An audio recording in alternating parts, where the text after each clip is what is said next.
અમદાવાદના ખોખરાની 7th day સ્કૂલમાં વિદ્યાર્થીની હત્યા બાદ બબાલ. ખોખરા પોલીસે 500 લોકોના ટોળા સામે ફરિયાદ નોંધી. સ્કૂલના એડમિને નોંધાવી ફરિયાદ.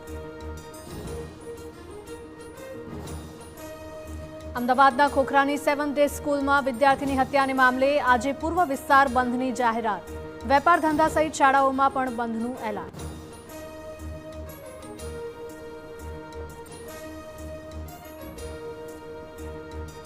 અમદાવાદના ખોખરાની 7th ડે સ્કૂલમાં વિદ્યાર્થીની હત્યા બાદ બબાલ. ખોખરા પોલીસે 500 લોકોના ટોળા સામે ફરિયાદ નોંધી. સ્કૂલના એડમિને નોંધાવી ફરિયાદ. અમદાવાદના ખોખરાની 7th ડે સ્કૂલમાં વિદ્યાર્થીની હત્યાને મામલે આજે પૂર્વ વિસ્તાર બંધની જાહેરાત.